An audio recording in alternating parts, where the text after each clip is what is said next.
قال اللہ تبارک و تعالی فی القرآن المجید والفرقان الحمید۔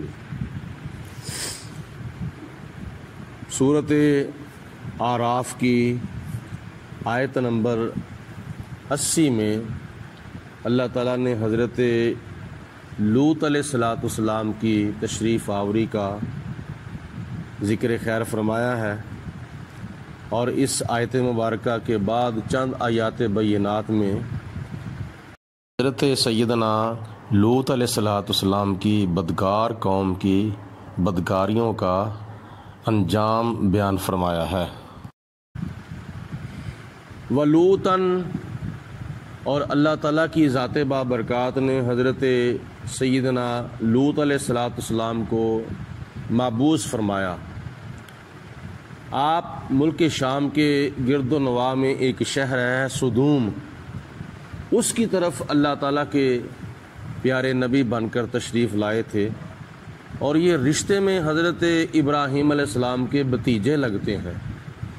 اللہ تعالیٰ کی ذات بابرکات نے حضرت ابراہیم علیہ السلام کے بھتیجے حضرت لوط علیہ السلام کو بھی نبوت کے تاج کے ساتھ سرفراز فرمایا تھا۔ ولوطن، اور حضرت لوط علیہ السلام کو اللہ تعالیٰ نے بھیجا۔ اذ قال لقومہ، جب حضرت لوط علیہ السلام نے اپنی قوم کو ارشاد فرمایا، اتاتون الفاحشۃ، کیا تم ایسی بے حیائی کرتے ہو،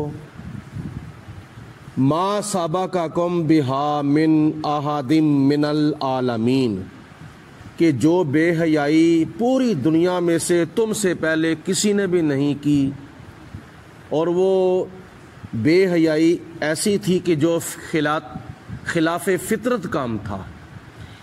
اللہ کی ذات بابرکات نے نفس کی تسکین کے لیے خدا کی ذات بابرکات نے عورت کی تخلیق فرمائی ہے، اور عورت کی تخلیق فرما کے پھر نکاح کے سبب اللہ تعالیٰ نے عورت کو مرد کے لیے حلال فرمایا ہے، اور جب نکاح ہو جاتا ہے تو پھر مرد اور عورت ایک دوسرے کے زوجین بن جاتے ہیں، یعنی عورت جو ہے وہ زوجہ بن جاتی ہے، مرد جو ہے وہ زوج بن جاتا ہے۔ دونوں میاں بیوی ایک دوسرے کے نکاح میں جب آ جاتے ہیں تو دونوں کا پھر ایک پردہ ہوتا ہے۔ یہ خدا کی ذات بابرکات کی ایک نعمت ہے کہ اللہ پاک کی ذات بابرکات نے مرد کے نفس کی تسکین کے لیے عورت کو پیدا کیا، اور پھر اس کو نکاح کے سبب مرد کے لیے حلال فرمایا۔ لوط علیہ السلام کی قوم جو تھی وہ اپنی منکوحہ عورتوں کو چھوڑ کر مردوں کی طرف جاتے تھے اور جنسی تشدد کرتے تھے اور خلاف فطرت عمل کا ارتکاب کرتے تھے۔ نبی کریم علیہ السلام نے اس فعل بد کے بارے میں ارشاد فرمایا ہے کہ قیامت کے دن اللہ تعالیٰ اس کی طرف نظر رحمت کے ساتھ دیکھے گا بھی نہیں جو خلاف فطرت عمل کرتا ہے۔ تو یہ لوط علیہ السلام کی قوم ایسی بے حیائی کرتی تھی کہ جو پوری دنیا کے اندر کسی نے بھی بے حیائی نہیں کی تھی، اور لوط علیہ السلام کی قوم سے پہلے بھی کسی نے ایسا فعل بد نہیں کیا تھا۔ تو جناب لوط علیہ السلام نے جب دیکھا اپنی قوم کو خلاف فطرت عمل کے اندر ملوث ہے، تو اس وقت آپ نے ارشاد فرمایا، اذ قال لقومہ، اس وقت کو بھی یاد کرو جب دنیا کے اندر حضرت لوط علیہ السلام نے تشریف لا کر اپنی قوم کو ارشاد فرمایا، اتاتون الفاحشۃ، اور ایسا تم عمل کرتے ہو، ایسی بے حیائی کا تم ارتکاب کرتے ہو، ما سبقکم بہا من احد من العالمین، کہ پوری دنیا کے اندر تم جیسا فعل بد آج تک کسی نے کیا ہی نہیں ہے۔ انکم لتأتون الرجال، بے شک تم مردوں کے پاس جا کر شہوتاً اپنی نفسانی خواہش پوری کرتے ہو۔ لوط علیہ السلام نے فرمایا کہ اے مردو، تم اپنی منکوحہ عورتوں کو چھوڑ کر، من دون النساء، اپنی منکوحہ عورتوں کو چھوڑ کر تم مردوں کے پاس اپنی جا کے نفسانی خواہش پوری کرتے ہو۔ بل انتم قوم مسرفون، بے شک تم وہ قوم ہو کہ جو حد سے بڑھ جانے والے۔ ما کانا جواب قومی ہی، اور حضرت لوط علیہ السلام کی قوم نے آگے سے جواب یہ دیا، اللہ، صرف اور صرف یہ جواب دیا کہ ان قالو، یہ کہ انہوں نے کہا، اخرجوہم، ان کو یہاں سے نکال دو۔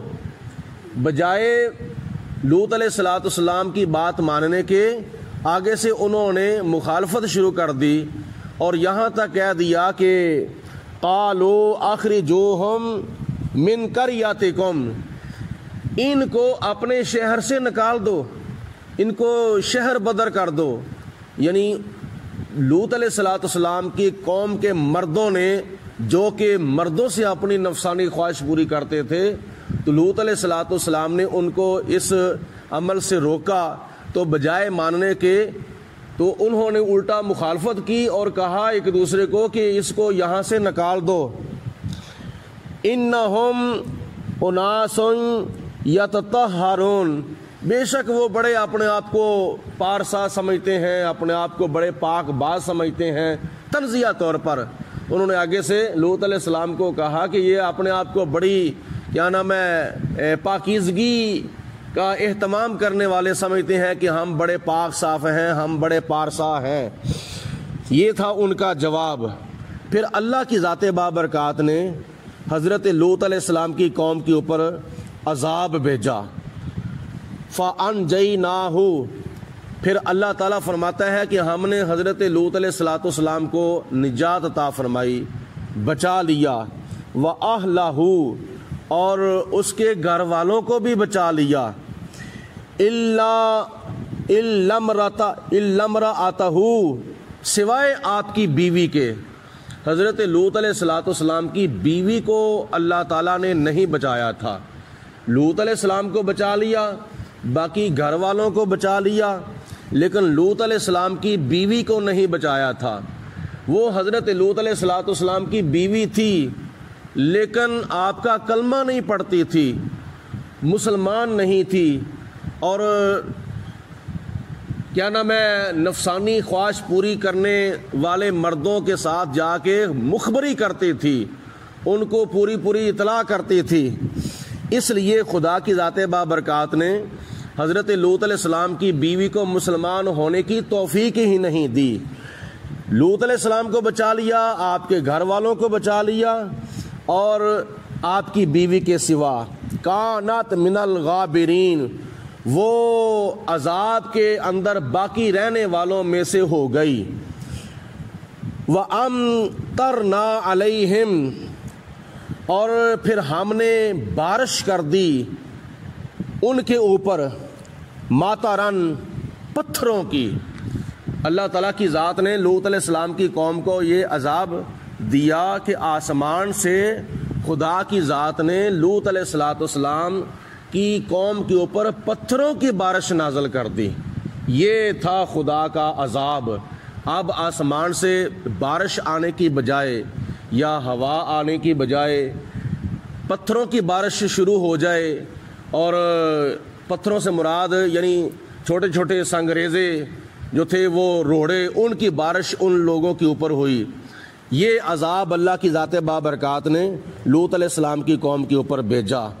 فانظر، تو خدا نے فرمایا کہ اے میرے حبیب علیہ السلام دیکھو، کیف کان عاقبۃ المجرمین، کیسا مجرم قوم کا انجام ہوا تھا، کیسا ان کا حال ہوا تھا۔ تو یہ خدا کی ذات بابرکات کا بڑا سخت عذاب تھا کہ جب آسمان سے بارش نازل ہوتی ہے پانی کی شکل میں، تو اس وقت تو کیا نام ہے کئی فائدے ہوتے ہیں۔ اور کئی نفع ملتے ہیں انسان کو، کھیتیاں جو ہیں وہ اگتی ہیں، کھیتیوں کی سرسبز و شادابی بحال ہو جاتی ہے، اور مرجھائے ہوئے درخت جو ہیں وہ ہریالی ان کے اوپر نظر آنی شروع ہو جاتی ہے، گرمی دور ہو جاتی ہے، جانوروں کی پیاس بجھ جاتی ہے۔ بڑے فائدے ہیں دینی لحاظ سے اور دنیاوی لحاظ سے۔ لیکن جب پتھروں کی بارش آسمان سے نازل ہو تو یہ پھر کتنا سخت عذاب ہے، اور یہ اس قوم کا حال ہے کہ جو قوم کے مردوں سے جا کے اپنی نفسی تسکین پوری کرتے تھے۔ اس لیے یہ ایسا خلاف فطرت عمل ہے کہ جو خدا کی ذات بابرکات کو اتنا ناپسند ہے کہ قیامت کے دن خدا تعالیٰ ان کی طرف نظر رحمت کے ساتھ دیکھے گا بھی نہیں۔ تو جس کی طرف اللہ تعالیٰ نظر رحمت کے ساتھ دیکھے گا بھی نہیں تو وہ کتنا بڑا مجرم ہوگا، اور کتنا بڑا وہ جہنم کا مستحق ہوگا۔ اس لیے ہمارے لیے یہ سبق ہے کہ ایسے کبھی عمل سے بچنا چاہیے، اور اللہ تعالیٰ کا خوف اپنے دل کے اندر پیدا کرنا چاہیے، اور خدا کی بارگاہ میں توبہ کرنی چاہیے۔ اللہ رب العالمین